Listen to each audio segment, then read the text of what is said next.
Está começando o Mereu Talks, o seu podcast exclusivo sobre gestão de pessoas. Esta é uma produção da Mereu, a plataforma ideal para impulsionar a performance e engajamento dos colaboradores.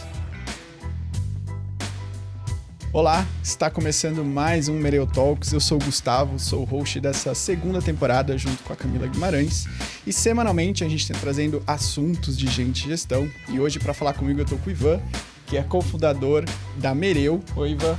Tudo bom, Gus? Tudo certo. Bom demais, mais um episódio aqui contigo. Falar sobre um tema legal, porque é inovação, o futuro, tendências de consumo, enfim. Com um fera, um especialista aqui, o papo nos bastidores já foi legal. Imagino agora, durante o episódio. Isso, e a gente vai falar exatamente sobre inovação corporativa e cultura. E a gente está com o Demetrio Teodorov, ele que é estrategista e futurista, e vai conversar com a gente sobre esse tema do futuro, digamos assim, né? Eba, muito legal, obrigado pelo convite, um super prazer estar aqui com vocês falando sobre um assunto que super tem um prazer e vivência ali de mais ou menos 10 anos falando sobre essa história aí. Bacana. E, Demetrio, conta um pouco pra gente da sua trajetória, né? Como é que uma pessoa chega a ser um futurista, um estrategista? O que você passou aí nessa vida toda? Legal. Eu acho que assim, vale lembrar que para você falar de inovação e trabalhar com essa história, você tem que ser você tem que ter um incômodo positivo, você tem que não aceitar não, e ter um repertório que te apresente um olhar sempre instigador. É sempre legal entender o desdobramento do que um produto pode trazer de mudança comportamental. Né? Então, para mim, a minha carreira começou assim. Em primeiro lugar que eu tive um movimento de inovação foi lá em 2014, primeiro aplicativo. Eu tropicalizei um aplicativo que reconhecia cores. Então, foi interessante porque de onde ele veio eram pessoas de um determinado nível social que pintava a parede. E aqui tinha um grupo de pessoas diferentes. Então foi o primeiro lugar que eu comecei a entender que tecnologia e comportamento tinha que andar em paralelo. E ali começava a se falar de singularidade. Aí eu falei assim, nossa, será que eu não tenho que parar um pouco minha carreira e ir para essas escolas estudar um pouco? Aí eu fiquei um ano estudando. Aí fui para o Disney Institute, fiquei internado no parque 2 semanas, entendendo qual que era a relação mesmo da inovação e do comportamento que fazia a gente descer de uma montanha-russa, molhado, assustado, comprava um produto. Né? Então isso, né? Ao mesmo tempo que a Singularity falava da exponencialidade, da abundância, de novos modelos mentais, de 1 para 1 milhão. Poxa, a gente poderia fazer inovação, trazer lucro, mas podia fazer uma inovação que poderia trazer algo melhor para a humanidade, mexendo com comportamento. Então, fui para MIT para dar uma lustrada em BIT, fui para Harvard para entender as questões de estratégias, fui para o INSEAD, para a Europa, para escutar um pouco como o europeu inovava, qual que era o jeitão. E no Brasil, fui para o César, né, no Recife, uma super escola que eu agradeço a passagem, né, um expoente no Brasil. E fui passando por várias indústrias depois desse choque de conhecimento.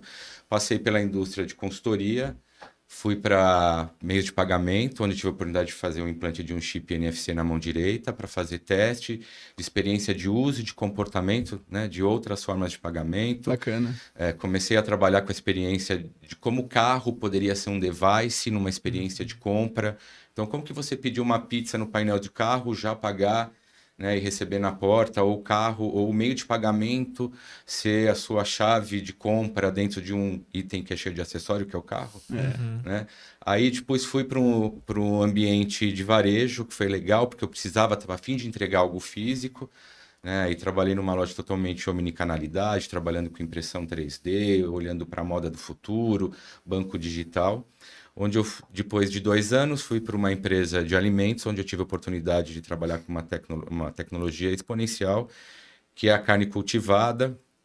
Né? Foi muito interessante trabalhar nesse projeto e entender que a inovação, né, é linkada com ciência, tem um poder, né, de acesso e de globalização muito forte. Era um projeto de Israel, né, de uma startup que chama Aleph Farms, que tem toda essa tecnologia de fazer carne, né, carne de boi, com multiplicação celular. Então, foi um projeto que eu trouxe para o Brasil, junto com uma equipe, né, a equipe da BRF na ocasião, e foi muito interessante entender as possibilidades, né, de como trazer o futuro para o presente. Então, a minha vida de inovação corporativa tem sempre um lugar de olhar um futuro disruptivo, mas olhar também o tático 2 anos para cá. Entendeu? O que eu posso trazer de algo, colocar, no mínimo, equiparar com uma inovação. Eu, nos meus momentos de inovação, eu olho muito o radar da MWeb, né? Que é muito interessante, porque você pode olhar a inovação tática 2 anos, a inovação estratégica de 3 a 5 e a envisionada carne de laboratório, o chip NFC, né? Dali para frente, né? Que é você realmente testar novos comportamentos. Né? E a partir daí sair na frente com algo inédito. Sim. Né? E também começar a trazer uma evolução para um produto, né? Então, isso que é o instigante do movimento de inovar. Então, por isso que eu uso o lance do futurismo, porque eu acabei, né, entendendo como mapear a tendência, olhando para as corporações e junto com o time, entendendo qual que era a necessidade de uma melhora ali de um produto, de um serviço, ou o que seja, né, ou de pessoas no final do dia, e criando uma estratégia de inovação e ali fazendo que seja seguida, né? Incrível, bagagem muito legal pra gente falar de inovação, né, Ivan? Exatamente, leapfrog. Exato. E, Demetrio, eu acho que a gente começar aqui puxando o gancho já com inovação, a gente escuta, né, que toda empresa precisa inovar, e eu queria saber de você, na sua visão, o que você enxerga como inovação, né? Eu acredito que você tem aí uma visão bem sólida sobre isso, mas conta pra gente até uma forma didática, o que você vê que é inovação. Tá, inovação é tudo que muda o comportamento, não importa se é um serviço, se é um aplicativo, se é um novo canal de comunicação. E como que a gente percebe que mudou o comportamento, né? O comportamento, geralmente, ele trafega entre N fronteiras, e uma fronteira muito interessante é o tempo. Né? Então, se aquilo economizou um tempo, que é a coisa mais cara da nossa vida, a gente não consegue comprar, então já mexeu na inovação. Então, eu sempre penso, quando a gente fala de inovação clássica, né? Tentando criar um produto ou um serviço.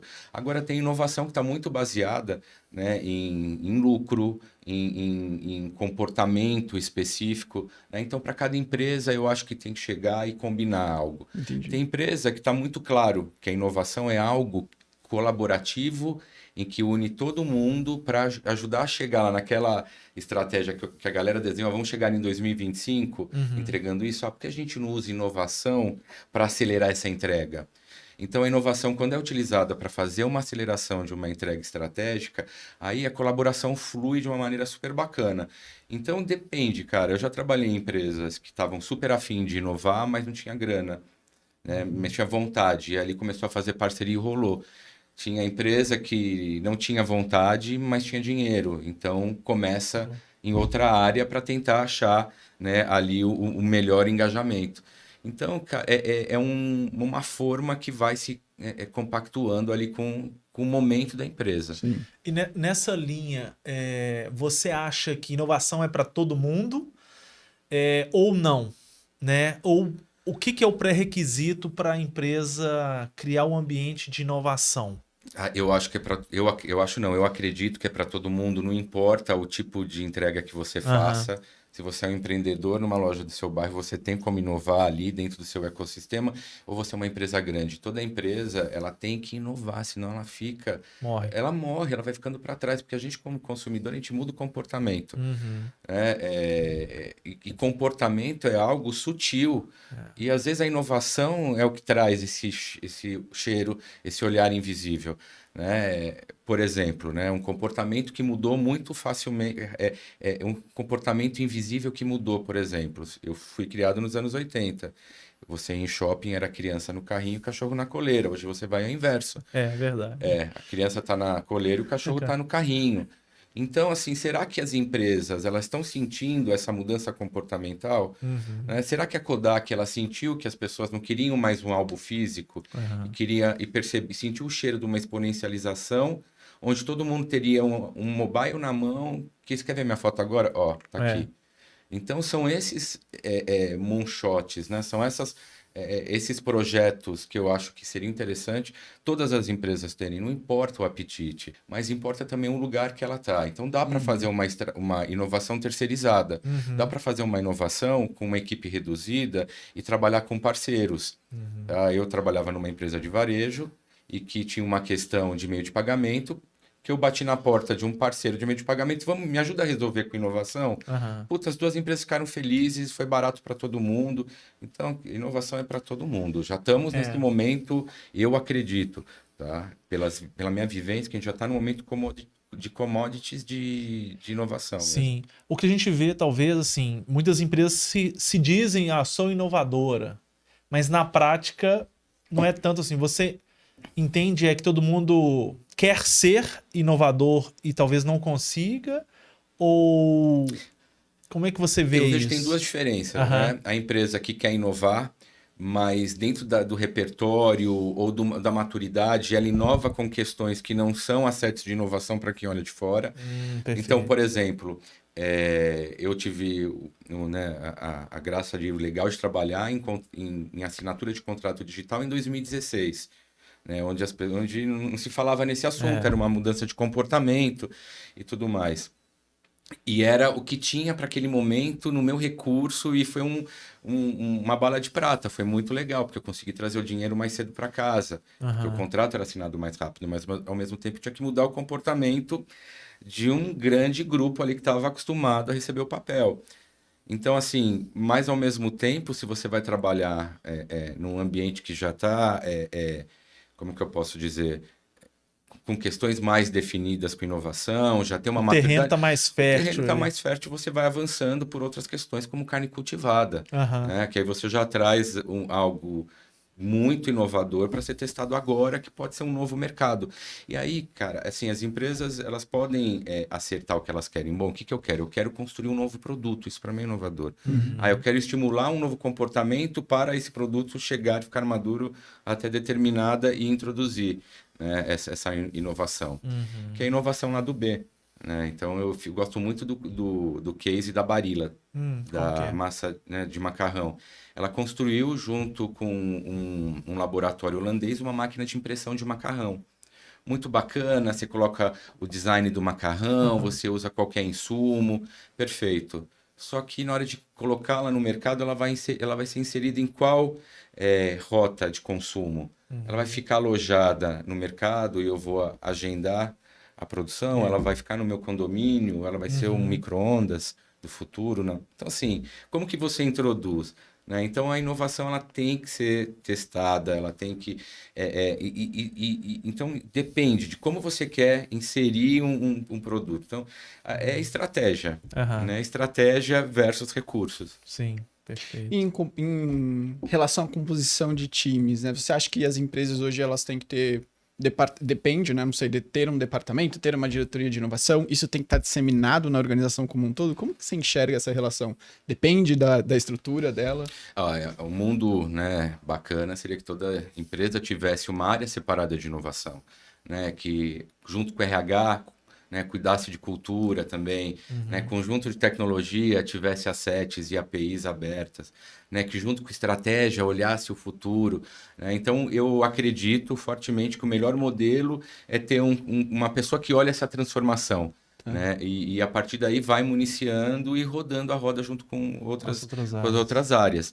Quanto a time, tem que ser diverso. Tem que ser colaborativo, tem que ser squad, ele tem que ter como se fosse BPs de inovação em todas as áreas. Né? Por mais que uma pessoa de inovação tenha um viés generalista, é difícil você enxergar, né, algum detalhe do processo que às vezes uma pessoa que está lá 8 horas por dia, né, trabalhando. Então, assim, é muito legal dentro dos modelos de inovação corporativa você ter esses grupos que representam a inovação na área. Você já começa a trabalhar com uma pessoa que multiplica, né, o olhar e a estratégia de inovação nas áreas. Então, isso é muito legal. Ao mesmo tempo que você já cria um DNA ali de inovação. Né? Porque é complicado, né, quando você fala de inovação. Porque para uma pessoa que às vezes não está no dia a dia, pode entender que uma macro do Excel é inovação. E não pode ser, mas o que essa macro do Excel traz?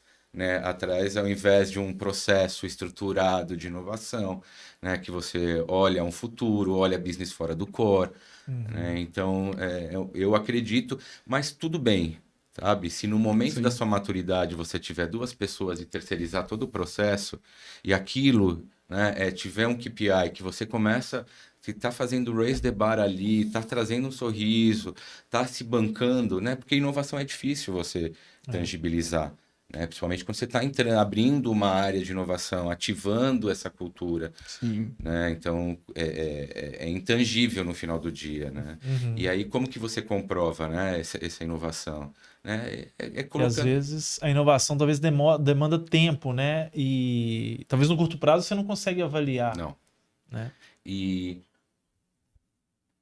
fora o curto prazo, eu acho que é você expor essa inovação, né? Porque às vezes você tem medo de colocar na mão do consumidor. Sim, não Ou está você pronto não tá ainda. pronto, ou você coloca na mão do Focus Group. Não, usa o seu pessoal interno para fazer teste, sabe? Isso é o maior meio engajador de criar uma cultura de inovação entre os seus colaboradores, é colocar todo mundo numa prova de conceito. Isso eu fiz em algumas ocasiões na minha vida profissional e foi muito legal. Porque você começa a criar exatamente esse business partner, né, que vai segurando as pontas, vai te trazendo ideias, né, e no final do dia, quando você fala de time, quem sabe você não está vendo um talento ali que tem um olhar de inovação diferencial, você puxa para você. Exato.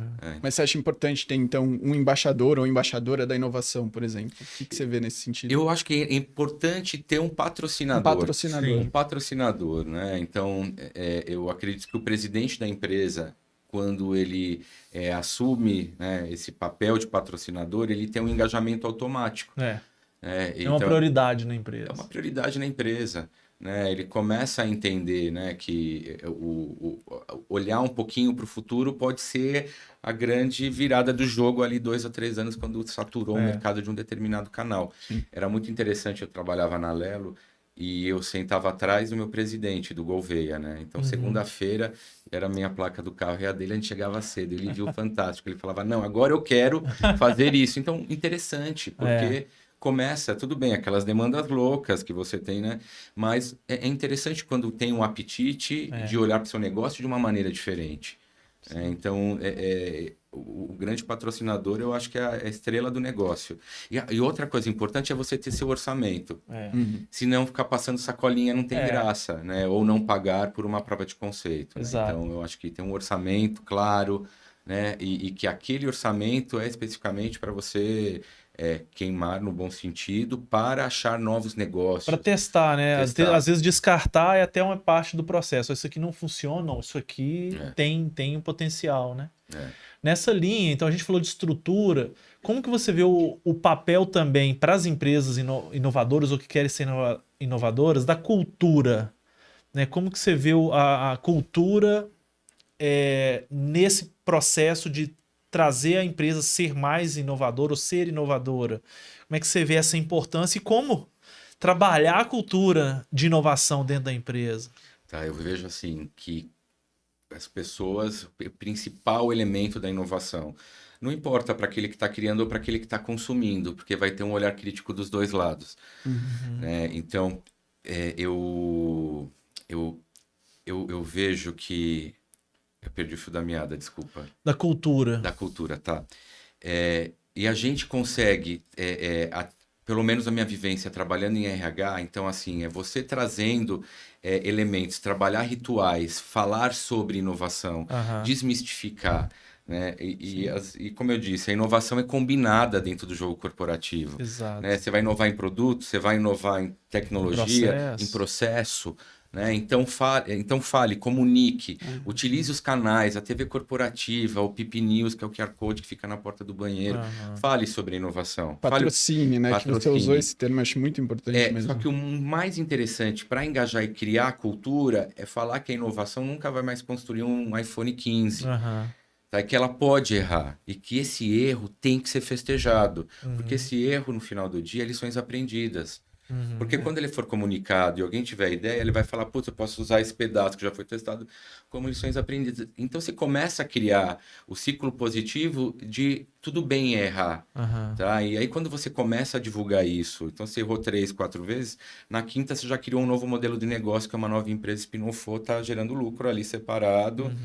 Então, assim, é no acerto e erro mesmo, mas é ter a coragem de errar e mais coragem ainda de falar e celebrar o erro. Sim. Né? Então, Isso culturalmente, talvez para umas empresas que não têm ou nunca teve esse tipo de comportamento, deve ser muito desafiador, né? é por isso que sempre quando você tem uma inovação atrelada à estratégia, o erro, ele é totalmente aceitável. Entendeu? Então tá, deixa eu tentar acertar naquele tiro para fazer com que todo mundo ganhe o ursinho no final do dia. Né? Tudo bem que eu vou utilizar de novas tecnologias, eu posso errar, tudo bem? Tudo bem, mas faz rápido. O grande lance é fazer rápido, né? E usar o que você tem. Não tem startup, vê um outro fornecedor, né? Um parceiro, não conseguiu aqui no Brasil, dá uma olhada fora. Né? Por isso que é importante você estar em sempre conexão, dar uma rodada no mundo, sair de feiras que são muito óbvias, que já trazem assunto óbvios, e para feiras que são mais que tratam mais de conceitos, de questões que ainda vão ser trazido à tona. Né? Então, sugiro na Fast Company Innovation Summit, que pequena, acontece em Nova York, que é muito legal, que fala de assuntos que vão surgir, diferente das grandes que existem, que são super legais, mas já falam de assuntos, né, que já estão no nosso radar ali de adoção, né? Então, é interessante porque a inovação sentado na cadeira não rola, né? Então, é muito café com amigo para entender solução, né? Engajamento, falar, né? Você falou sobre ter um patrocinador, tem que ter um porta-voz, tá? Não importa se é uma pessoa de RH, se é uma pessoa da própria inovação, tem que pegar a mão no microfone e sair falando sobre o que está acontecendo na inovação dentro da sua empresa, para você ser reconhecido, saber dentro, né, dos modelos globais de inovação, onde você está inserido, participar de algum prêmio para sentir esse cheiro, né, participar desse ecossistema para mostrar a credibilidade, que se você for dar a mão para uma startup para resolver um problema, a startup não vai ficar na mão, você vai fazer com que ela tenha uma outra vida. Então, assim, criar esse asset invisível de que sua empresa é inovadora porque é inovadora.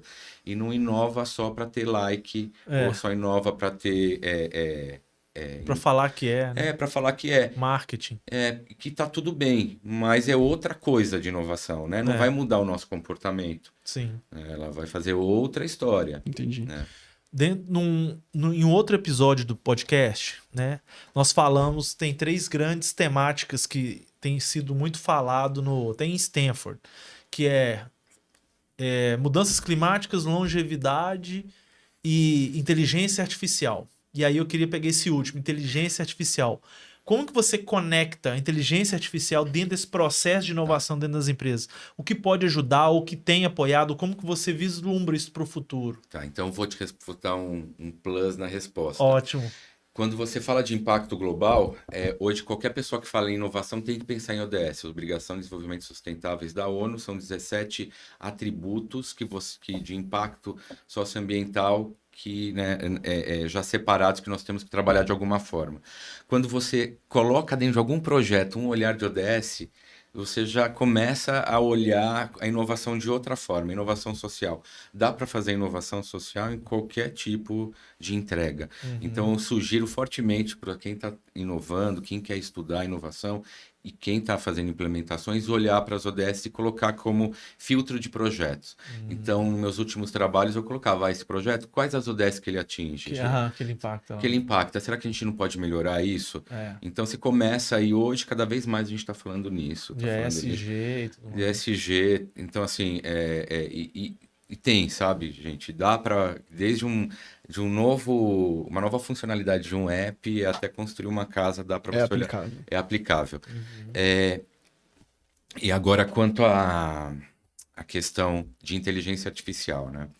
Bom, inteligência artificial, só para a gente reforçar o que né? Porque juntou tudo, né? Ficou aquela visão generativa e tá tudo bem, né? Porque é a tecnologia que foi mais adotada rapidamente, né? Tá mais tangível para a Isso. grande maioria, né? E não é por acaso que em 5 dias o ChatGPT teve 8, né, milhões de inscritos, né? Diferente do Netflix, demorou 3 anos e meio para ter isso, só para a gente sentir o cheiro dessa inovação, né? Uhum. Ela já está na nossa vida faz tempo, de maneira sensível e invisível, que é uma coisa muito importante a gente prestar atenção, né? Ela nasceu nos anos 50 para substituir, melhorar. Então, assim, olha só que interessante, fazer um deparo e melhorar o corpo humano, melhorar o humano, né? Então, a gente passou pelo 2001, Uma Odisseia no Espaço, Exterminador do Futuro, mas não é isso, né? É algo que a gente enxergou como uma robotização nos anos 70, que ela foi digitalizada nos anos 80, 90, e com a exponencialização, e todo mundo tem um device, e o mundo API que vivemos, ela chegou rapidamente. Ela só existe hoje por causa do ultraprocessamento de nuvem, né? E por causa da lei de Moore, né? Que está tudo ficando barato cada vez mais, né? A nuvem barato, o profissional mais barato, então dá uma convergência de entregas, né? Só que o grande cereja do bolo dessa história que nós vivemos em novembro passado foi que dentro de uma inteligência artificial que para a gente era algo longe, era uma API do Watson da IBM que usava, mas será que usava? Que a gente escutava, o governo de São Paulo está usando o geoprocessamento de inteligência artificial na pandemia para ver os infectados de Covid e tudo mais. Está longe. A partir do momento que eu consegui, dentro de um chat, bater um papo que não era com um humano, mas tinha uma linguagem humanizada... Não, aí mudou tudo, porque você começa a criar novas possibilidades, né? E quando você trabalha com inovação, é um acelerador muito forte, né? Principalmente quando você está desenvolvendo, tentando achar a sua melhor ideia, né? Você consegue criar algoritmos que vão entender, junto com a sua estratégia, qual que é a melhor ideia, né? E buscar e te trazer ali filtrado numa plataforma, né? Ao mesmo tempo que você começa a fazer testes mais rápidos. Então, isso, né? E por quê? Porque a gente tem um monte de informação disponível que a gente consegue colocar no moedor de carne ali de maneira fácil, né? Vale lembrar, né? Aqui é muito importante falar que tem questões, né? Tipo wake-up calls, né? Tipo, temos que prestar atenção na cibersegurança, temos que prestar atenção nas novas leis, em privacidade, na invisibilidade da história, né? Que tudo tem, então será que tudo tem? Até onde vai o limite? Né? A questão de citar fonte, a questão de capital de propriedade intelectual, só que ao mesmo tempo é fascinante, né? Você lidar com o Bard, que é o que eu uso mais, que é a inteligência artificial da Google, que você consegue criar um roteiro de viagem ao vivo, né? Com temperatura do local, com o horário do restaurante, né? Então você começa a otimizar. Então eu vejo que os modelos de comportamento que mais se desenvolvem com a inteligência artificial são os que usam como ferramenta. Né? Então, aqueles que adquirem, vou ser o artista plástico da inteligência artificial, tudo bem, tá tudo certo. Quando a máquina fotográfica foi lançada lá atrás, quem pintava achou um horror e falou, isso não vai durar. Né? Então, assim, é só a gente entender, a gente está exatamente no mesmo momento do celular há 40 anos atrás. Qual que é o tamanho, né? Dá câncer, não dá. Então a gente está entendendo como isso vai entrar na nossa vida. Só que a gente tem uma série de adoções que já vinham do passado, né, sensível, né? E que agora está entrando de maneira muito explícita. Olha, se aceita usar essa informação para ser manipulada no melhor sentido da palavra para trazer uma nova resposta para outra pessoa, né? A inteligência artificial agora é regenerativa. O que significa? Se você gostou da resposta e você colocou like, essa resposta foi boa, ela vai ser ranqueada e vai vir para você. Se você não gostou, ele vai fazer um giro a próxima. Né? Então, assim, e a gente tem que entender que no final do dia, atualmente, existem humanos que olham a base para tirar viés inconsciente de questões sociais, né? De questões políticas. Sim. Então, ainda precisa, porque o algoritmo é livre, ele pode criar ali, né? Tem essa questão também. Sim, né? Verdade. Mas eu acredito que tem que usar como ferramenta. Não dá... E assim, quando a gente pensa no profissional do futuro... Poxa, para você construir uma estratégia, para você construir um PDI, um plano de desenvolvimento individual é perfeito.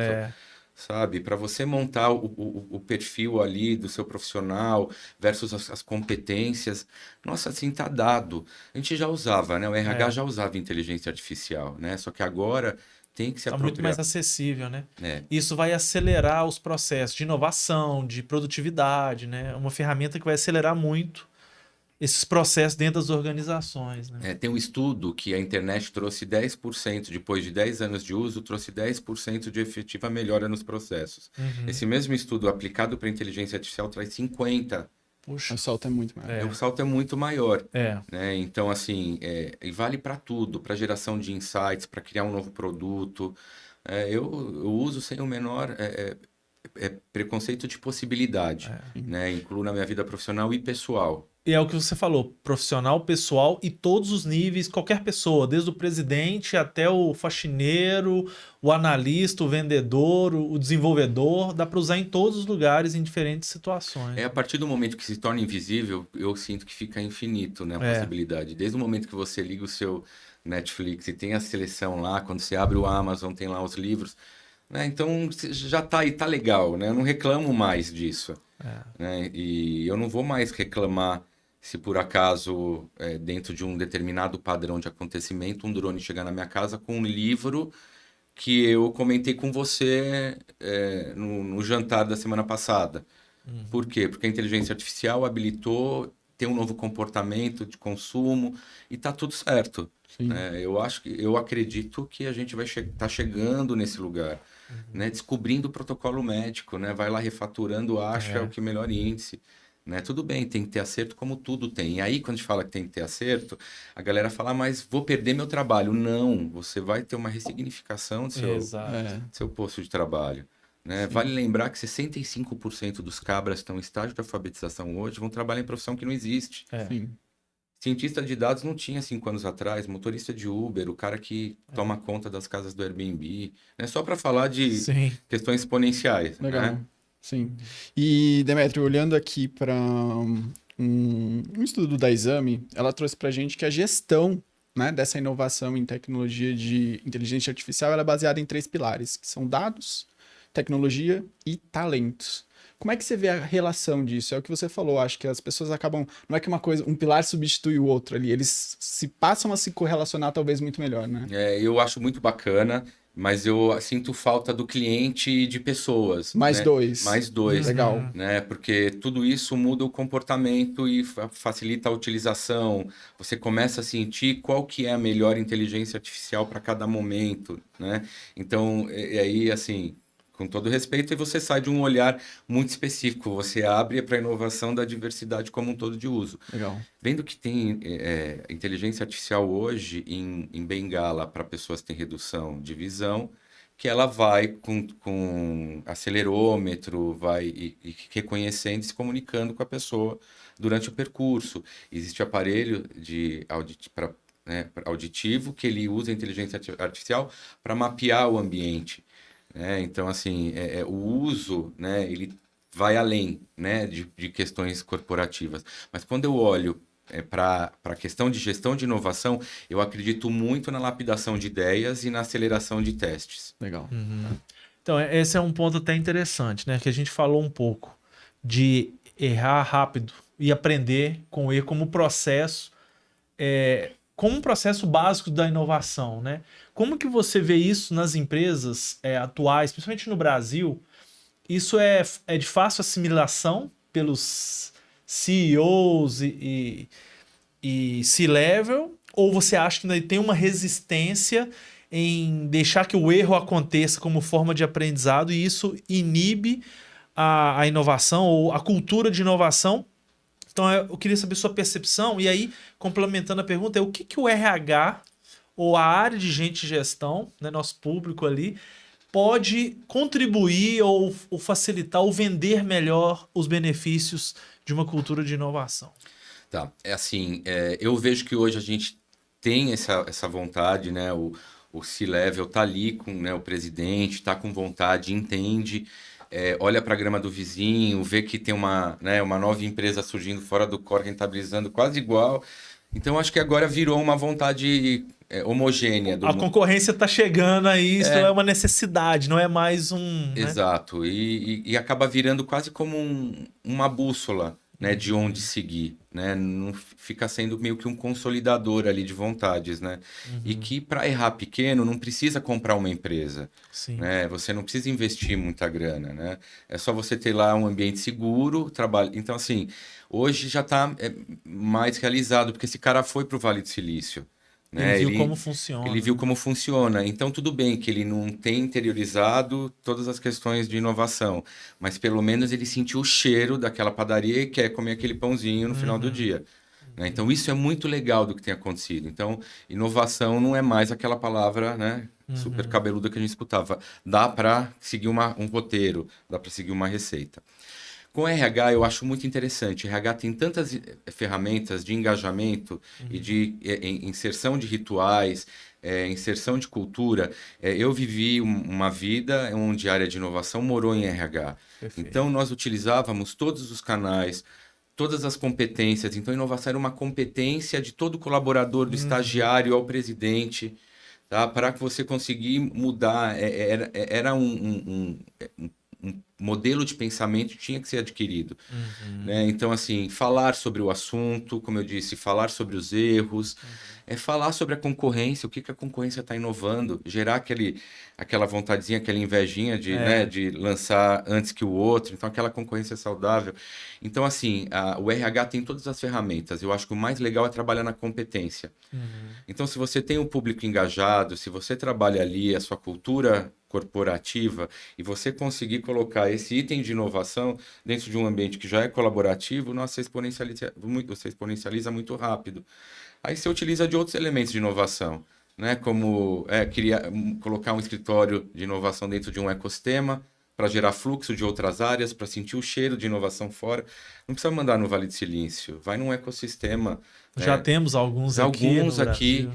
Então, patrocinar essa abertura mental, usar a universidade corporativa para colocar pílulas, utilizar de novos e inovadores momentos de educação, como microaprendizagem. Né? Então, eu acredito que a área de RH, se não for o coração, é o pulmão da inovação, sabe?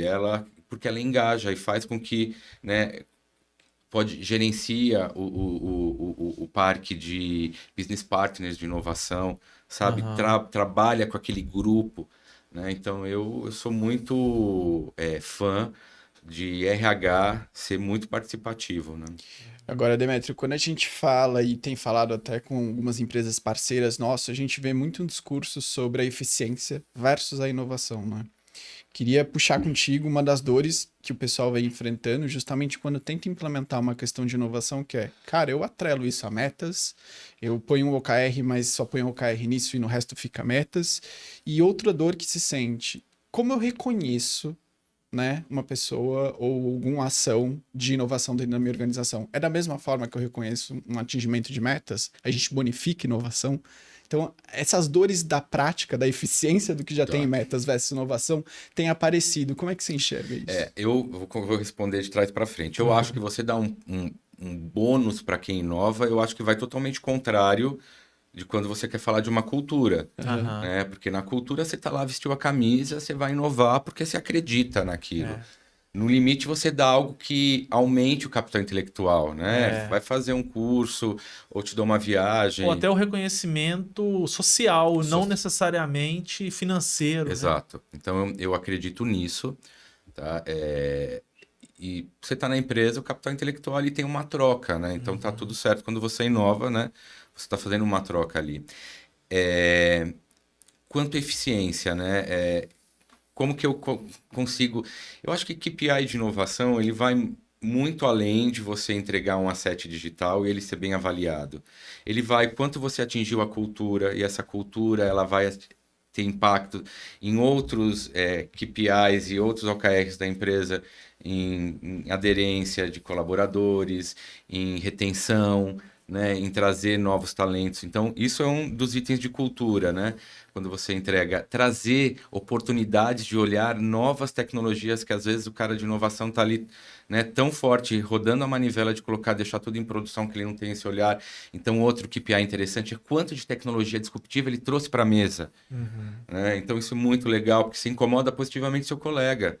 né? E de uma viagem que você fez e achou algo interessante, você compartilha no almoço, que pode ser um pontapé de uma inovação ali. Então eu vejo que não só uma entrega nesse lugar, é claro, eu acho interessante você provar comportamentos, né? Putz, olha, não vamos. Snack de carne não é legal. Porque o comportamento agora é só um snack em massa. Beleza, então você começa a entender, né, um KPI de aferição, né, de um pedaço da inovação, né? Então, assim, que seja positivo ou não, mas seja uma entrega, né, que te dê visibilidade, né, que te traga um... Então, inovação é pesquisa, é P&D, né? O próprio nome é pesquisa e desenvolvimento. Se você não pesquisa e desenvolve, você não sabe se vai dar certo, né? Porque a inovação, no final do dia, ela pegou aquela história da indústria, né, e botou para a tecnologia. E nesse processo, ter várias coisas que a gente que provou que não funcionam não é um fracasso. Talvez é um acerto dentro do processo de pesquisa e desenvolvimento.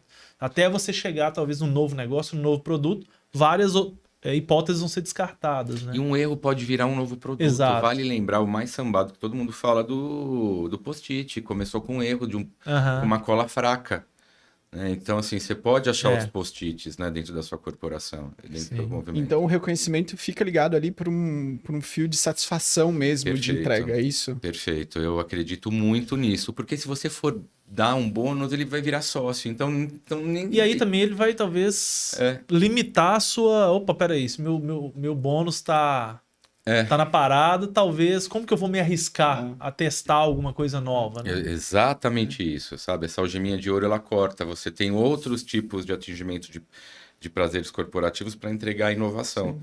E aí também o papel da comunicação que você citou, de poder patrocinar isso, que isso apareça, né? Que essa entrega ou não entrega apareça para que essa satisfação também apareça, né? Que a gestão ativa visual, né? E trate isso em rituais, né? Faça eventos de inovação, traga pessoas para falar sobre o assunto, coloque essa pessoa, né? Esse expoente inovador para falar sobre... normalize esse comportamento na empresa. É muito chato, é muito triste você escutar. Não tenho vergonha de falar minha ideia porque estou num ambiente corporativo que não assimila. Quem perde é só a empresa. Exato. Né? Então, assim, quanto mais você motivar, criar um ambiente seguro, né, para a ideia ser mais esdrúxula possível, poder virar a ponta do iceberg, eu acho. Como fica colado na cultura, né? Não dá para separar. Né? Total. E isso é modo de, né, tratativa, né? E é muito legal. Quando a gente começa a ter esse olhar, você percebe que a pessoa está gaguejando, tá lá, você começa a puxar cada vez mais, né? E aí usar de ferramentas, né, também para isso, né? E para inovação hoje tem de tudo, tem, né, você inova com design sprint, estratégico, com prova de conceito em cartolina, não tem ferramentas para isso, né? Sim. Olhando um pouco pro... voltando até aquela questão da estrutura, né? É legal ter um patrocinador, alguém que vai guiar, mas talvez também, a colaboração, a diversidade ali dos times colaborarem num processo de inovação. Então a gente está falando de pessoas da área de inovação, de diversas áreas dentro, com essa cultura, essa mentalidade de inovação. Quais são as competências, as características que essas pessoas precisam de ter ou adquirir para elas poderem contribuir dentro desse processo de inovação? Seja aquela pessoa ali em uma área que vai estar participando ou até esse porta-voz da inovação. É muito legal que você está falando sobre essas competências ou qual que é, né, o tipo de superpoder que uma pessoa tem que ter para inovar, né? Eu acredito com esse novo modelo, com esse novo não, né? Com esse modelo de trabalho de squads, né? A inovação ela fica muito fácil de ser de transpor as baias, né? De para outras áreas, né? Porque você começa a trabalhar com talentos diferenciados, né? E depois o cara de marketing, o cara de produto, do jurídico, depois separa. Aí depois muda, então vai trazer. Então isso o cara já vai saindo. Quando ele já volta com uma tatuagem de inovação. Então, só que o mais interessante que eu percebi desse tempo todo que eu tenho trabalhado com inovação é que as pessoas que se desenvolvem e que não estão na área são as pessoas que desenvolvem o soft skill, o human skill. ir para você desenvolver o seu capital intelectual numa grande escola é bacana, porque você vai, né, pegar o conteúdo, a teoria. Mas o mais legal é você ter... E essa informação veio de um trabalho sobre o futuro do trabalho que eu fiz junto com a Dani Kleiman, que é uma futurista super bacana, e que ele elencava, né? Qual que eram os capabilities do futuro. E ali, que é exatamente o capability que saiu no Fórum Econômico Mundial há 2, 3 meses atrás. Então é muito legal. Que é o quê? Você ter resiliência, você saber trabalhar com gestão de conflitos, você ter criatividade, você ter uma cabeça que trabalhe, que atue em diversidade, que você olhe impacto global. Então, e mais ou menos esses assuntos, você não vai numa escola e compra, você vai desenvolvendo ali, na sua exposição. Então, eu vejo que, assim, são questões de desenvolvimento mesmo de human skill, soft skill, que aí abre em N, né, que a gente pode falar, né? A gente até discutiu várias vezes a questão do Learning Agility, né? Que é exatamente essa abertura para o novo, trabalhar em colaboração, conectar conhecimentos prévios naquela situação nova e como que aquilo pode dar resultado, né? Então, acho que é um pouco disso que você falou, né? É uma série de competências ali, de estar aberto e de colaborar. E talvez nos processos atuais de squad, de diversidade, isso seja muito mais fácil de desenvolver. As pessoas vão ser desenvolvidas sem nem perceber que elas estão adquirindo talvez essa visão mais ampla, né? Visão sistêmica.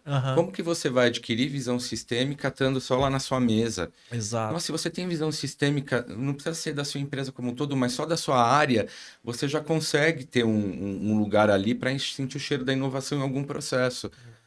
Então, assim, são questões que geralmente é difícil, né? Porque você não compra.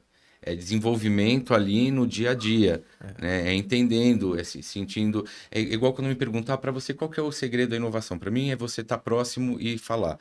Eu já tive inovação que quase não foi para a produção porque não tinha o Banco Central junto. Então, quanto mais você comunica, quanto mais o tamanho você traz órgãos públicos, poxa, então é o tipo de conexão. Então, eu acredito muito quando você trabalha nesse formato ali de comunicação de inovação. Excelente.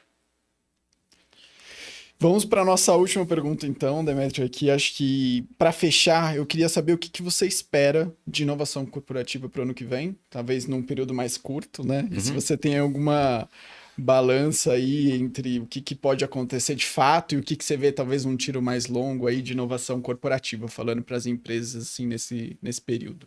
Tá, eu entendo que agora que a gente já assumiu que a inteligência artificial não vai se transformar no exterminador do futuro, eu acho que a gente vai começar a utilizar como corporativamente, olhando os processos e tentando entender. Nossa, eu tenho que fazer um match de informações, demora tanto tempo. Será que eu não posso colocar uma inteligência artificial aqui? Para acelerar. Para acelerar? Putz, eu demoro 4 dias para entender se essa ação de marketing teve um resíduo. Pô, será que eu não... Então a gente vai começar a entender, poxa, será que eu não posso construir um pedaço de um texto que eu estou fazendo com apoio de uma pesquisa, já de vários textos prontos, e aí forma um texto meu depois? Então, assim, a gente vai começar a usar como ferramenta sem medo. E cada vez mais a gente vai estar percebendo o cheiro dela invisível ao nosso redor. Então, vai ser o sinal do Wi-Fi, que a gente sabe que existe, mas não enxerga. Então, isso vai começar a estar cada vez mais perto da gente como consumidor. E como sinal para as empresas é um super sinal, né? De colocar a inteligência artificial no seu negócio, no seu processo, no seu serviço, no seu produto de alguma forma. E aí, desde você construir uma xícara, você pode colocar a inteligência artificial de alguma forma até construir uma nave espacial. Então, assim, possibilidades infinitas. Todas as áreas têm. A gente começou a falar que o RH já usa há muito tempo. E a gente inteligência artificial. Então, eu acredito, né, que as empresas vão começar a ter muito mais esse apetite em função dessa normalização do uso da ferramenta. Perfeito. Bacana. Mais alguma pergunta, Ivan? Fechamos aqui? Acho que fechamos. Assim, um único ponto que até a gente falou nos bastidores, eu queria que você falasse, né? Quais são essas, quem quer realmente estar antenado com o futuro, as características, né? Você falou, tem que estar antenado, visitar e tal. Fala pra gente algumas dicas de quem quer realmente estar mais antenado, conectar mais ao futuro para trazer, para transformar, né, o futuro olhando com algumas visões mais estratégicas dentro da empresa. Ivan, eu vejo assim, o grande lance é você não ficar sentado na cadeira, né? Você socializar com empresas, com parceiros, fazer viagens, ir dentro do seu... Não precisa ir necessariamente na sua indústria, vai entender outras feiras fora do Brasil, né? Ou dentro do Brasil, que fala sobre inovação na sua indústria. Eu acho muito bacana isso para mim. Tem feiras internacionais muito legais, gigantescas, o SXSW em Austin, o Web Summit em Portugal, mas ali, né, depois de algumas vezes que eu fui, eu sinto que é algo que já está meio popularizado a ponto de. Quando você vai em menores, né, como o Fast Company Innovation Summit, que acontece em Nova York, nos Estados Unidos, você começa a ter bate-papos de conceitos ou de tecnologias que ainda estão vão demorar. Então, você consegue... então, assim, para quem quer inovar de uma maneira mais extrema, eu acho legal ir para esse caminho, mas depende da sua estratégia de assimilação de conteúdo. Né? E para mim, bate-papo, panorama corporativo. Ambientes acadêmicos. Ambiente acadêmico perfeito você ter falado sobre esse assunto. É o lugar, para mim, assim, que mora a casa das ideias, né? Legal. Não importa se é uma empresa júnior, se é um estudo de um professor que está ali com um time, se é de um determinado aluno, muito bacana aí atrás. A gente pode ver que na Universidade Federal de Pernambuco tem laboratórios da Apple, né? Da Motorola, da Samsung, que fazem teste ali de inovação. Né? Então, assim, é você pegar o talento, né? Sem vícios corporativos, vieses inconscientes e talento puro, né? Então, para mim, o ambiente universitário é um ambiente obrigatório, tá? De uma célula de inovação tá próxima. Tá? Muito legal. Demétrio, muito obrigado por esse papo de hoje. Eu queria deixar aqui para você o espaço para você convidar o pessoal como te acha, como conecta com você. Quem tiver alguma dúvida, querer falar também sobre esse assunto aqui, como a gente faz para entrar em contato com você? Legal. Eu estou nas redes sociais como Demétrio X. Pode me achar facilmente no LinkedIn como Demétrio Teodorov ou no Instagram como Demétrio X. E me acessem, vamos falar sobre futuro, como trazer o futuro para o presente aí, não só de RH, mas de várias áreas. Queria agradecer mais uma vez e agradecer você também que está escutando e entendendo um pouco de como trazer o futuro para o presente, que às vezes é difícil, né? A gente olha essa história do chip intramuscular ou da carne cultivada, mas vê também que tem situações, né, como um botão do tamanho, né, específico para um determinado grupo de pessoas, também é inovação, né? Sim. Então é muito interessante, eu gosto de falar muito sobre esse assunto. Obrigado pela generosidade no espaço. A gente que agradece. Lembrar o pessoal que encontra a gente também nas nossas redes sociais da Mereu e agradecer ao Ivan também pela participação. Não, obrigado, Gus, obrigado, Demétrio. É um assunto fundamental hoje, porque, como o próprio Demétrio falou, sem inovação, quem não inovar vai morrer ou vai ser passado para trás. Então, fiquem atentos a esse tema e, né, contactem o Demétrio, vejam o podcast, compartilhem se gostaram, porque é um tema extremamente relevante no mundo corporativo. Obrigado, pessoal. Obrigado.